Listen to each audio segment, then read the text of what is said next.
Hello, friend, and welcome to the 10-Minute Mind Shift Podcast. I'm your host, Janet Cagle, certified life coach, business strategist, and lover of all things related to up-leveling my life and yours.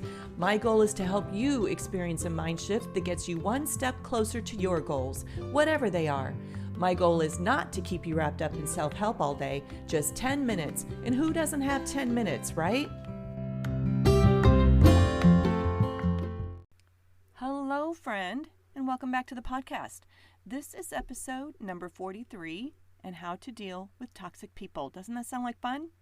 Yeah, I didn't think so either, but I do get this question a lot. In fact, if it's not the top 5, for sure, it's the top 10 question that I get.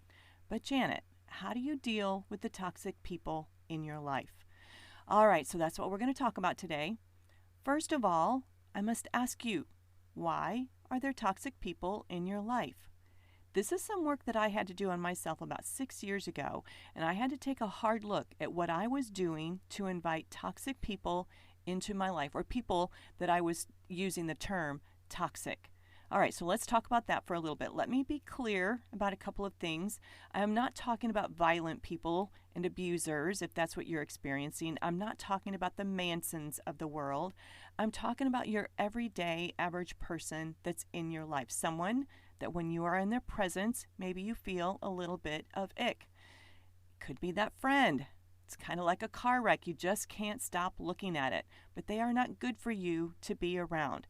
This is one of the things that I dealt with about 5 or 6 years ago. And I had this person in my life that I had actually put into the friend category. And when I was around her, I found myself just very interested in all the drama going on in her life. I was really giving her my ear and listening to her talk about her trainer and all the things her trainer was saying and doing to her. And I would listen to her talk about her boyfriend and all the issues and the things that she said he was saying and doing to her. I was really sucked into the dramatics and the hysterics of her life. I would watch this person kind of go after other people in a very harmful and vindictive way. And one of the thoughts that I had was, keep your friends close, but keep your enemies closer. First of all, people, that is a horrible thought. So I knew that she had the propensity to be this kind of evil and mean-spirited person. I knew it, and yet there I was, hanging out with her, being her friend and all the things. I do remember having the thought that if I remained her friend and I stay friendly to her, that I will be safe, and nothing could be further from the truth. So if you are finding yourself with one of these people in your life that's maybe calling and giving you all kinds of information about other people, and she's talking about all the things that she's saying and doing to other people, one of the things that I would like you to ask yourself, just like I had to ask myself, is, what did I do to attract this person into my life? What is my responsibility? What is my participation in what I have attracted into my life?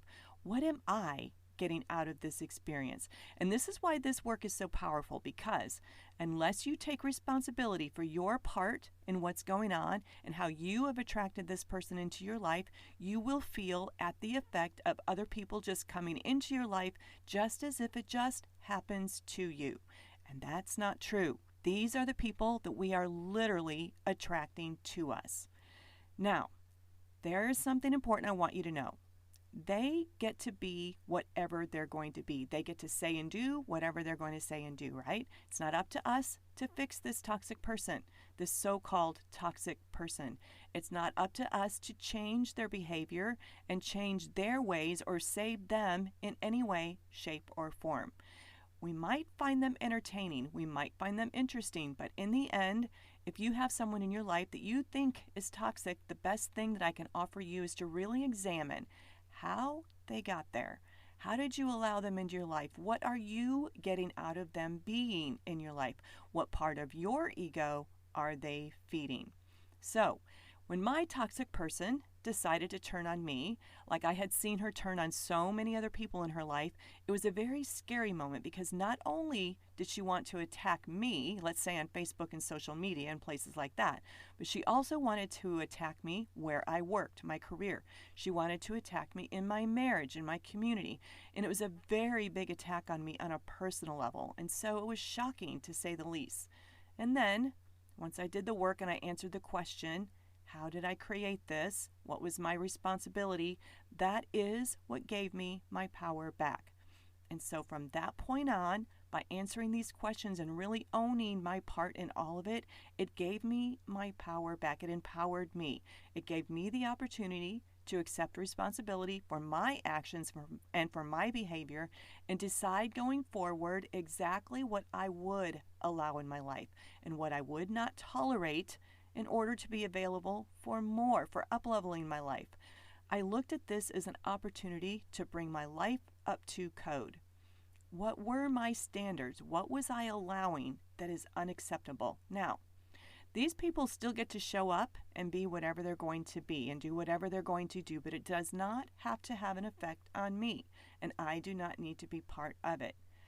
What I think is important to know is that you don't have to necessarily remove these so-called toxic people from your life in order to be able to handle it, which is the question that I get. And when you look at them as humans, the human that they are, and it's possible that they are doing the very best they can, it changes everything about them.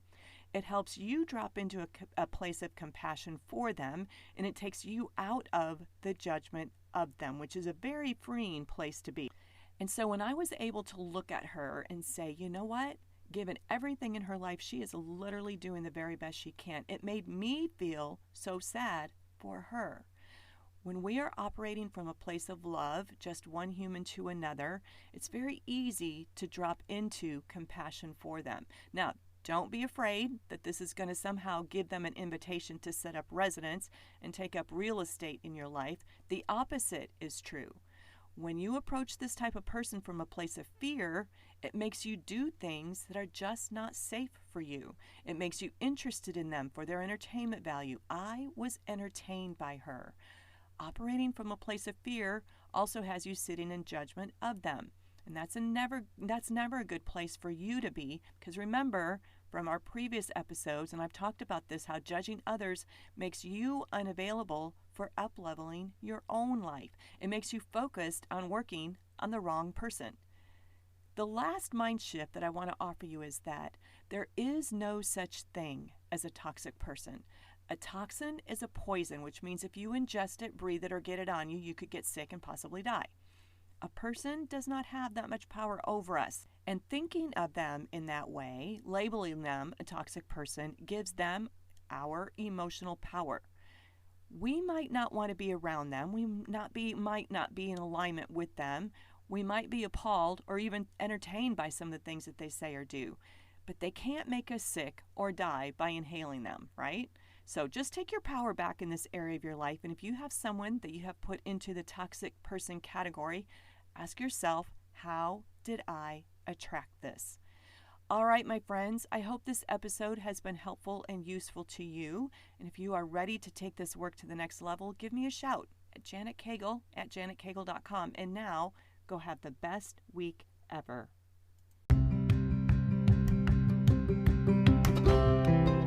That's a wrap of the 10-Minute Mind Shift podcast. I hope that you were able to experience your own mind shift today. Listen, if you're ready to take this work to the next level, I highly recommend Life by Design Academy. It's my one-on-one coaching program that offers you a transformation at the speed of life.